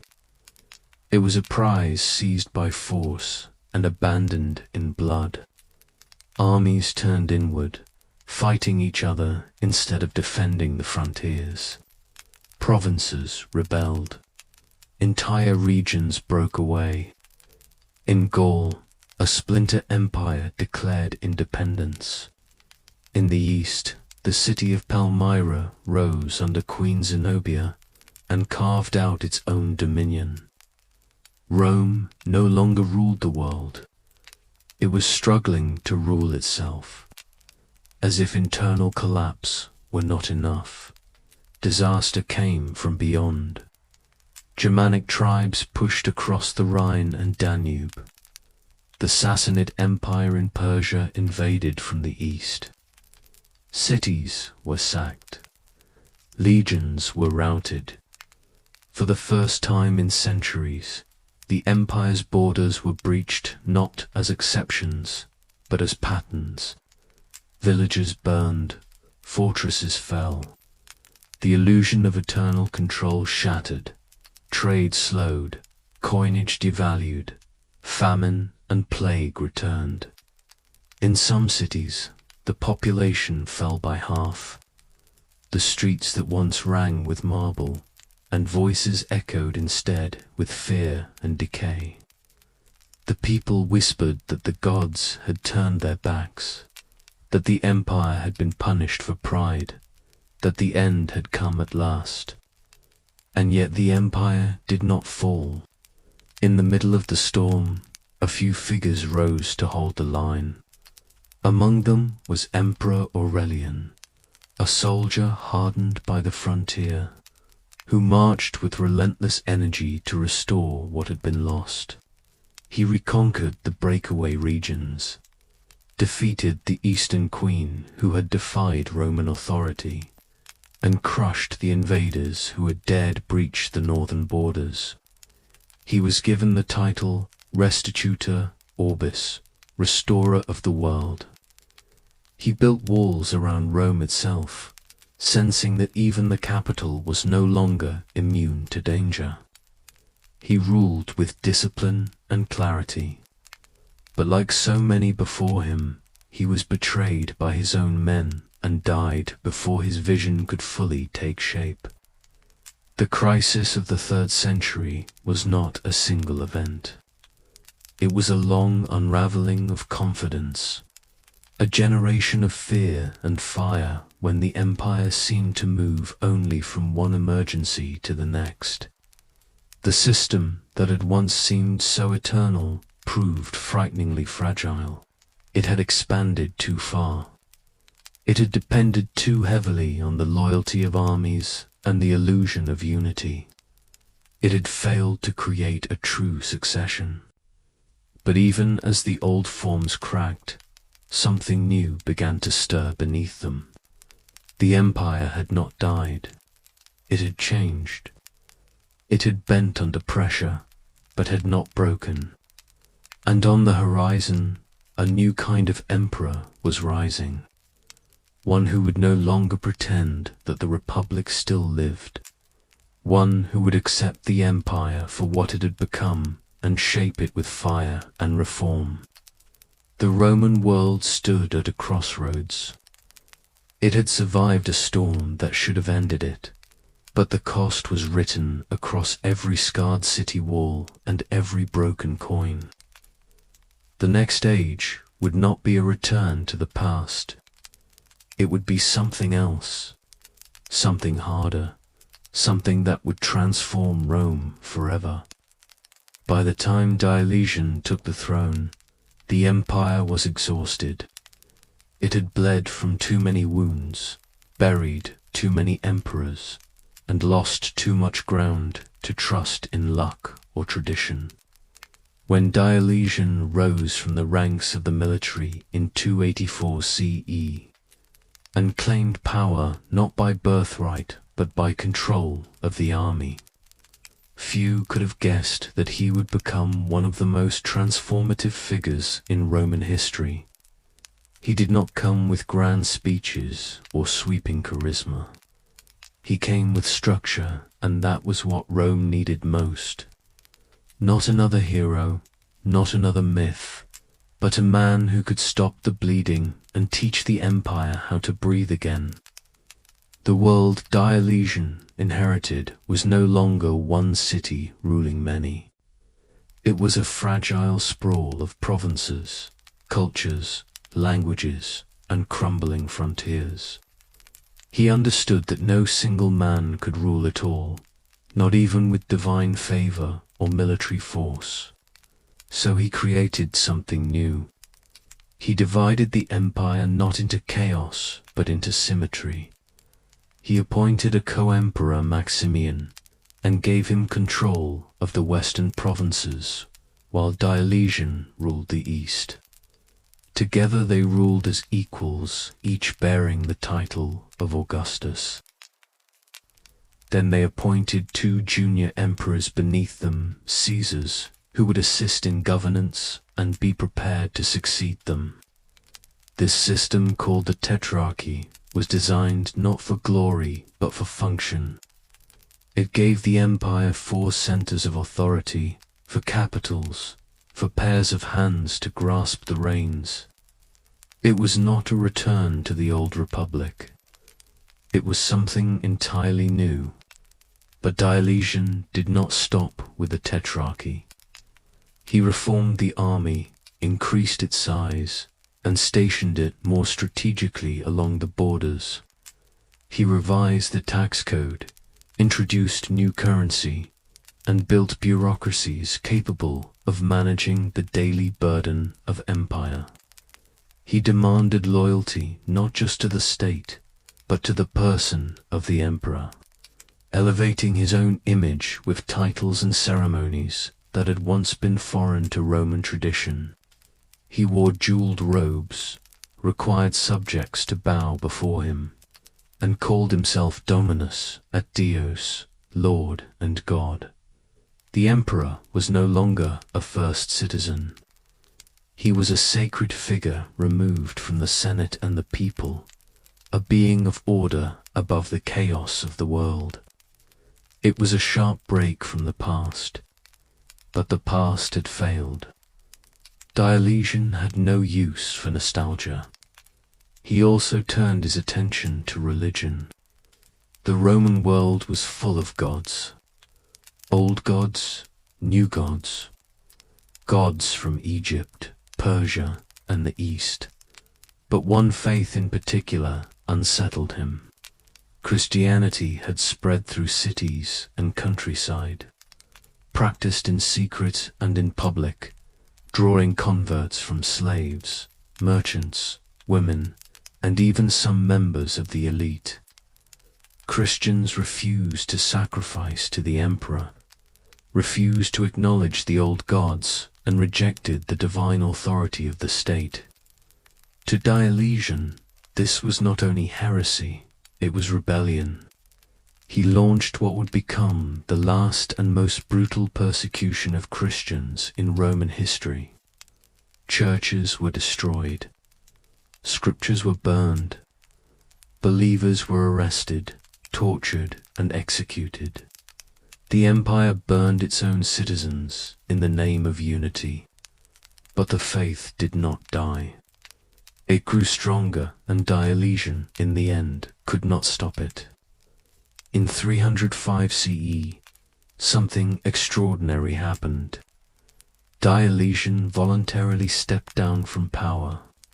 He retired to a palace on the Dalmatian coast, tending gardens and living in quiet seclusion, while the empire moved on without him. His co-emperor retired as well, following the design of the Tetrarchy. But the plan began to unravel almost immediately. Ambition returned. Loyalty fractured. The former system collapsed into civil war. And out of that war rose another figure who would shape the future as completely as Diocletian had shaped the present. Constantine was the son of a Caesar, a soldier like many before him, and a man forged in the fires of succession struggle. He fought rivals in the West, claimed victories on the battlefield, and slowly carved his way towards supremacy. In 312 CE, on the eve of battle near the Milvian Bridge outside Rome, Constantine claimed to have seen a vision in the sky, a cross of light with the words in this sign, "Conquer." He ordered his soldiers to place a Christian symbol on their shields. He won the battle and entered the city not as a pagan prince, but as a man with new conviction. The following year he issued the Edict of Milan, which granted legal tolerance to Christianity and ended the official persecution. It was not a full embrace, not yet, but it was the beginning of a transformation that would reach deep into every temple, every city, every household in the empire. Constantine did more than support a new faith. He reshaped the empire's very geography. He moved the capital east away from Rome, away from the Senate, and away from the weight of old institutions. He chose the site of the ancient Greek city, Byzantium, strategically perched on the Bosphorus, and rebuilt it into a new imperial center. He filled it with palaces, churches, forums, and walls. He named it Constantinople. In doing so, he shifted the heart of the Roman world toward the east, where wealth was deeper, cities more numerous, and the borders easier to defend. The old city of Rome, though still honored, began to fade as the political center of power. A new Rome had been born. In 324 CE, Constantine became sole emperor of a reunited empire. He ruled until his death in 337 CE, baptizing into the Christian faith before passing. The first emperor to die, a follower of the very God his predecessors had once tried to erase. Under his rule, Christianity spread into law, into administration, and into the hearts of the people. The pagan temples did not vanish overnight. The old gods still had their followers, but the current had shifted. The empire was becoming something new. By the end of the 4th century, Christianity was no longer a tolerated minority. It was the state religion. The temples of Jupiter and Mars gave way to cathedrals. The images of emperors now shared space with saints.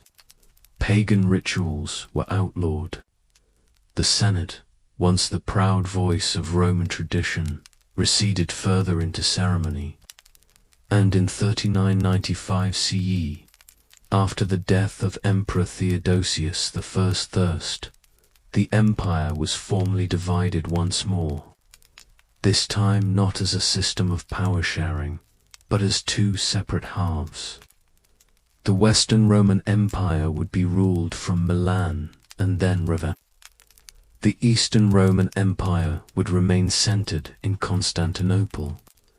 Diocletian had divided the empire to save it.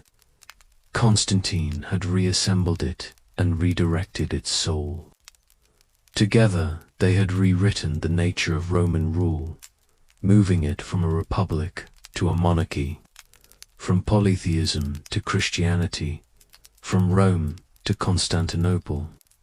What began as a city beside the Tiber had become a continent-spanning civilization that spoke in many tongues and prayed in many ways. But even as the East began to flourish, the West would soon begin to fade. In the closing years of the 4th century, The western half of the Roman Empire stood like a weary giant, still impressive in name, still cloaked in tradition and memory, but weakened at the core. It remained grand in appearance with its bishops and bureaucrats, its marble palaces and senatorial titles. But the strength that had once allowed it to conquer the known world was draining from its limbs. The emperors in the West wore the purple robe, but their authority was stretched thin. They relied more and more on military commanders to enforce policy, and those commanders increasingly were not Romans by blood or heritage. They came from beyond the frontier, born in the forests of Gerania or along the steppes of Syria, men raised in tribes once hunted by Rome, who now fought within her armies, rose through her ranks and shaped her future. The word barbarian had long been used by Romans to describe those who lived beyond the boundaries of their world, those who did not speak Latin or Greek, those who did not worship Jupiter or follow Roman law. It was a word of distance and disdain, but the reality was far more complex. The so-called barbarian tribes, Goths, Vandals, Franks, Saxons, Alans, Huns, were not mindless hordes. They were societies with leaders, warriors, children, and histories of their own. They had long traded with Rome, served in its armies, and admired its cities. But as pressure mounted beyond the eastern borders, these tribes were being pushed westward in greater numbers. The Huns, fierce riders from the central plains of Eurasia, began a slow advance, displacing everyone in their path. The Gothic tribes, desperate to escape the violence, turned to Rome not as enemies, but as refugees. In 376 CE, a massive group of Visigoths gathered along the Danube River and asked to cross into Roman territory. They sought protection. They offered submission. The emperor at the time, Valens, granted them entry, but the officials tasked with managing the influx exploited them, extorted them, and let their suffering fester into fury. Within 2 years, the Visigoths had risen in rebellion. In 378 CE, at the Battle of Adrianople, they faced the Roman army in open combat. The result was a disaster. Emperor Valens was killed in the fighting and 2/3 of his army was destroyed. It was one of the most devastating defeats in Roman military history, not simply for the numbers lost, but for what it revealed. Rome could no longer control its borders. The legions, once the envy of the world, had been broken by men who had once begged to serve under their banner. The aftermath did not bring order. It brought uneasy arrangements and cycles of violence. The Visigoths were not driven out. Instead, they remained inside the empire, sometimes allies, sometimes threats, often moving in search of land and recognition. They were led by Alaric, a chieftain of deep ambition and skill, who had once served Rome and now turned against it. He wanted what so many others wanted: a place in the Roman system, a homeland for his people, legitimacy in the eyes of an empire that still claimed to be eternal. But he was denied, pushed aside by Roman officials who could not see past the old idea of Roman supremacy, and so he marched. In the year 410 CE, all Alaric led his army to the gates of Rome itself. It had been over 800 years since the city had last been taken by foreign hands. Its walls had stood through centuries of war and peace. Its name had become synonymous with power and destiny. But now the unthinkable happened. The gates opened. The Visigoths entered. For 3 days they moved through the city, looting treasures, taking what they could carry, but leaving much intact. They did not burn the city. They did not destroy it, but they shattered its illusion. The sack of Rome sent shockwaves through the world. To many, it felt like the end of everything. If Rome could fall, what else could stand? In truth, Rome had already been falling for some time. The capital of the Western Empire had been moved to Ravenna, a city better defended by marsh and sea. The Senate had become little more than a ceremonial body. Real power was held by generals, many of them non-Roman, who commanded armies that were loyal more to coin than to any idea of Roman identity. One of these generals was Stilicho, a man of Vandal origin, who fought to hold the empire together, but was executed by the very court he served. Others would rise and fall in similar fashion, caught in webs of intrigue and betrayal. As the decades passed, more tribes crossed into Roman lands. The Vandals moved through Gaul into Spain and finally into North Africa, seizing Carthage and cutting off Rome's grain supply. The Franks settled in northern Gaul. The Huns, under the terrifying leadership of Attila, invaded from the east, threatening both halves of the empire. In 452 CE, Attila marched on Rome, but a delegation led by Pope Leo II convinced him to withdraw, though the reasons remain mysterious. Some said it was diplomacy. Others believed it was disease, famine, or superstition. Whatever the cause, Rome was spared again, but not for long. By the middle of the 5th century, the Western Empire was no longer a sovereign force. It was a mosaic of failing provinces, abandoned garrisons, and shifting loyalties. The emperors themselves were often puppets installed and removed by military strongmen who ruled behind the curtain. The line of Augustus had thinned to boys and ghosts, and though the Eastern Empire continued to grow stronger from its seat in Constantinople, the West had begun its final descent.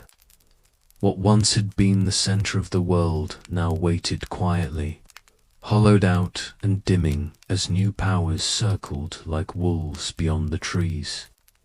By the final decades of the 5th century, the Western Roman Empire had become a memory still walking in human shape. It had all the markings of power, imperial titles, marble halls, ancient rituals, but little of the substance that had once made Rome the master of the known world. The armies no longer marched at the call of the Senate. The laws passed in Ravenna echoed softly, but were rarely obeyed outside its walls. The emperor still wore the purple robe, but that robe was now threadbare, passed from hand to hand by men who knew that the real decisions were made by warlords with swords and private loyalties. The Western Empire had become a stage, where the final act was being drawn out with pageantry and silence, even as the world changed around it. By this time, the once vast territories of the West had splintered into new kingdoms ruled by foreign generals, who no longer pretended to be subjects of Rome in Gaul. The Franks and Bendians had carved out permanent settlements. In Spain, the Visigoths governed their own court and territory. In North Africa, the Vandals had claimed Carthage, ruled the sea routes, and even sacked Rome again in 455 CE this time. leaving devastation and bitterness that would linger in the memory far longer than the actual damage. These new kingdoms still spoke of Rome with a kind of inherited reverence, but they no longer answered to it. The empire existed in name, but its borders no longer held. The world had changed, and the empire had failed to change with it. Within Italy, a new figure had risen, not from the ancient senatorial families, not from the bloodline of Augustus, but from the ranks of the barbarian elite. His name was Otor, a commander of Germanic descent who had fought in Roman service and understood the structures of power better than most born to it. In 476 CE, the Western Emperor was a young boy named Romulus Augustulus, placed on the throne as a puppet by his father, who acted as the real authority behind him. The name itself was heavy with symbolism. Romulus like the mythical founder of Rome, and Augustus like the first emperor. But the boy was no founder. He was no ruler. He was a figurehead caught in a tide he could not stop. Odossa gathered his forces and marched to Ravenna. He did not come with legions of conquest. He did not burn cities or demand tribute. He simply removed the last emperor and informed the Eastern court in Constantinople that no new emperor would be appointed. There was no need for two emperors. He said the West would now be governed by kings.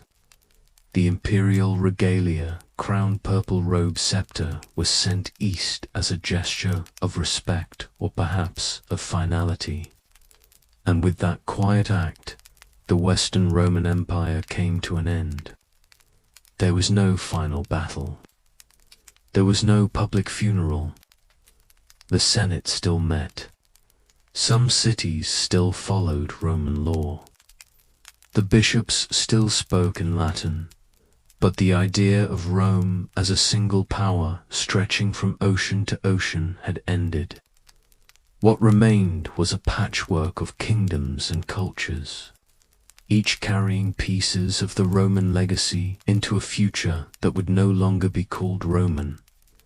The Eastern Empire centered in Constantinople would endure for nearly 1,000 more years.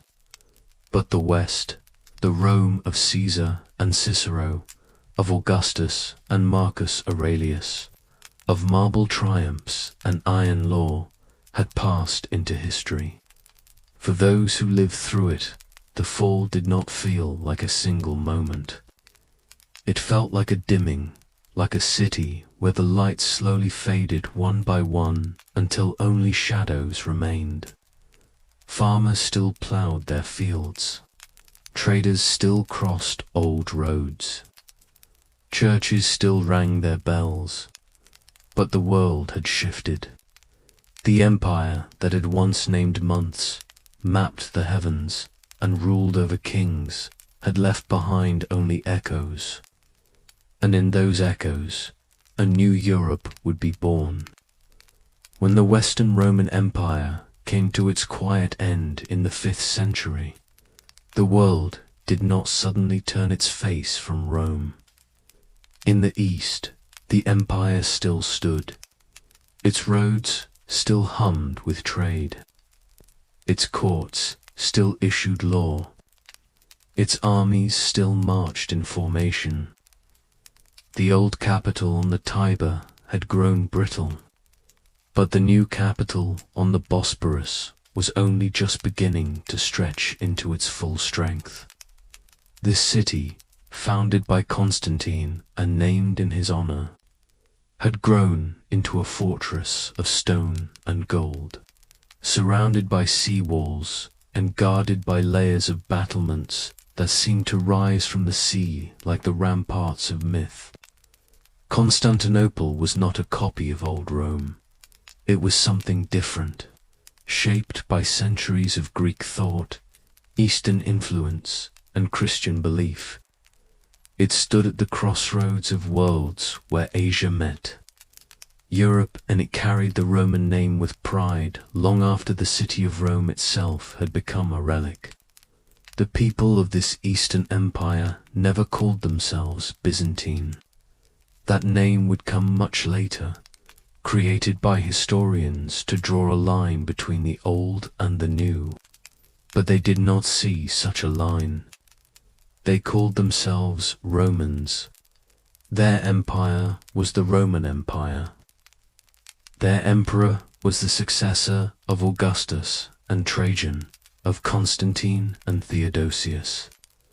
They wrote in Greek instead of Latin, prayed in churches instead of temples, and dressed their emperors in robes embroidered with crosses rather than eagles. But they kept the laws, the rituals, and the imperial ambition. The old republic had died long ago, but the idea of Rome still breathed within their walls. One emperor, more than any other, would define this new Roman identity. His name was Justinian, and he ruled in the 6th century with a mind sharpened by scholarship and a will hardened by struggle. He dreamed not of simply preserving the empire, but of restoring it. In the glittering halls of Constantinople, where mosaics sparkled with colored glass and domes soared like the heavens above, he laid plans to reclaim the lands of the fallen West. He sent his generals across the sea, men like Belisarius and Narcus, who marched through North Africa and Italy with precision and fire.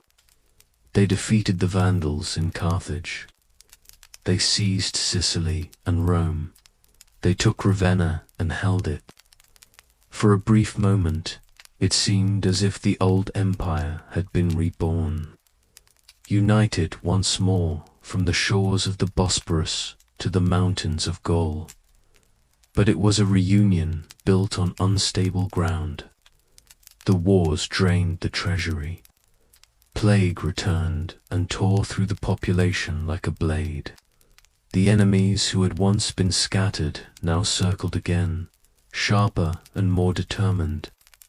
Even as Justinian rebuilt the church of Hagia Sophia into a masterpiece of light and geometry, even as he codified Roman law into the Corpus Juris, a collection that would shape legal systems for centuries to come, his empire was beginning to contract. It had reached its fingers too far and too quickly. When he died, the dream of full restoration faded with him. Still, what remained was strong. The Eastern Empire adapted. It shrank when it had to. It fortified its cities and restructured its armies. It watched as new faiths rose and challenged its borders. The rise of Islam in the 7th century changed everything. The armies of the Arab Caliphate swept across the old Roman provinces of the East, taking Syria, Palestine, Egypt, and North Africa. They moved swiftly, carried by fire and belief. The Eastern Empire lost territory after territory, but it did not break. Constantinople stood. Its walls held firm. Its emperors endured. They no longer ruled the world, but they ruled themselves, and in doing so kept the Roman light burning in the eastern sky. The people of Constantinople continued to believe in their empire. They prayed to saints, lit candles beneath golden icons, and debated theology with the same intensity that earlier generations had debated politics. They called their emperor Basileus, and he stood as both ruler and protector of the faith. The church and the state had become inseparable, and together they shaped a culture unlike anything in the world. Byzantine art glowed with gold and mystery. Byzantine diplomacy moved with careful patience. Byzantine survival depended not only on armies, but on understanding the delicate balance of war. marriage, religion, and trade. For centuries, this empire stood between Europe and the rising powers of the East. It was a shield, a mirror, a memory made real, and through it all, the name of Rome remained. Engraved in stone, whispered in prayer, carried in language and law. The old capital had faded, but the idea lived on. It lived in every citizen who called himself Roman. It lived in every law written in the emperor's name. It lived in every morning when the bells of Hagia Sophia rang across the city and reminded the world that though time had passed, the empire was not yet finished. The Eastern Roman Empire had endured storms that would have drowned lesser powers. It had bent but not broken beneath invasions, rebellions, plagues, and religious upheaval. Its people had watched the world change around them, watched kingdoms rise and fall, watched the map of Europe shift like sand in the wind. But still they called themselves Romans. Still they gathered beneath their golden domes and chanted hymns in the shadow of mosaics that gleamed like sunlight caught in stone. They believed their city was eternal. They believed their walls would never fall.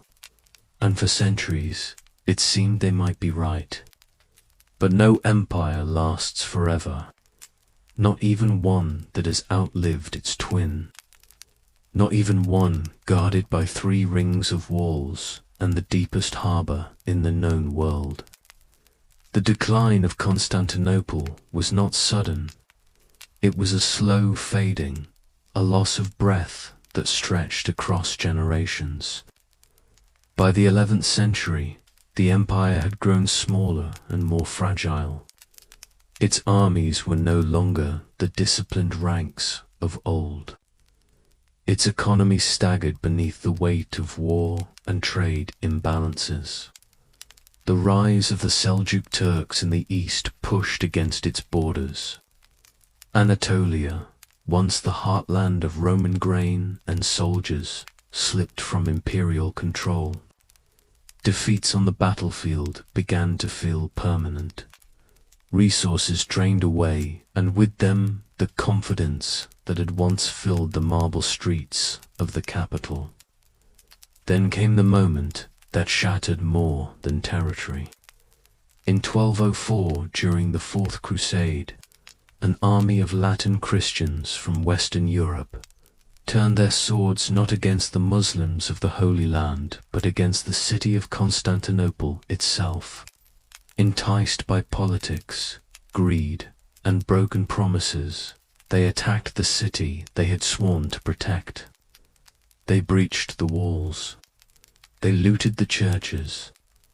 They burned the libraries. And for 3 days, the Queen of Cities was reduced to ash and screams. Holy relics were taken, gold was melted, monks were slaughtered, women were dragged from sanctuaries. It was not just a defeat, it was a humiliation, and it was delivered not by foreign enemies, but by those who claimed the same faith. The empire was carved into pieces, ruled by Western lords who did not understand its language, its laws, or its soul. But even then, it was not truly dead. In 1261, Byzantine forces recaptured the city and restored imperial rule. The emperors returned. The liturgies resumed. The mosaics were repaired, but something essential had been lost. Constantinople had survived, but it had been wounded beyond healing. The years that followed were years of survival. The empire was now a shadow of its former self, confined to the city and a few scattered territories in Greece. The emperors were no longer rulers of a vast dominion. They were guardians of a relic, stewards of a legacy that stretched back to Augustus and Romulus, but could no longer command armies or shape the course of nations. And while the empire withered, a new power rose. The Ottoman Turks, forged in Anatolia, organized and relentless, moved ever closer to the heart of the Byzantine world. They conquered city after city, province after province, until only Constantinople remained. The walls were still strong, the spirit was still proud, but the numbers no longer mattered. The armies no longer matched. The Ottomans surrounded the city with cannons and siege towers. In the spring of 1453, Sultan Mehmed II began his final assault. For 53 days, the defenders of Constantinople resisted. Citizens, monks, soldiers, and foreign volunteers fought side by side along the walls. The city prayed in churches, sang from rooftops, and waited for a miracle, but no miracle came. On the 29th of May, the walls were breached. The gates were overwhelmed, and the last emperor, Constantine the Finland, descendant of a line that stretched back more than 1,000 years, died sword in hand at the final barricade. His body was never found. The city fell. The great cathedral of Hagia Sophia was emptied, its altars stripped, its bells silenced. Then it was consecrated again, not as a Christian basilica, but as a mosque. The Ottomans marched through the streets, not as destroyers, but as conquerors who understood the value of what they had taken. Constantinople became Istanbul, and the empire, which had once ruled from Britannia to Egypt, from Gaul to Mesopotamia, breathed its last. And yet, even in death, Rome did not vanish. It lived on in the laws passed down to kingdoms and courts across Europe. It lived on in the language of science and the shape of churches. It lived in the architecture of cathedrals, in the organization of armies, in the dreams of emperors who would come centuries later and call themselves Caesars in Russian and German tongues. The idea of Rome had outlived the city itself. It had passed from myth to reality and then back again. In the end, the Roman Empire had lasted for over 2,000 years. From the hills of a shepherd's village by the Tiber to the golden walls of Constantinople beside the Bosphorus, it had conquered, governed, adapted, and endured. It had written laws, raised gods, buried nations, and whispered across time that power could be eternal. But power never is. Only memory endures. Only story remains. And this one, this story of marble and blood, of gods and emperors, of centuries shaped by vision and violence, is now yours. That's all there is to it. Even though Rome fell, its roads and laws still connect the world today. As we complete this magnificent historical journey, we have seen how resilient civilization can be. Good night, and see you on the next historical journey.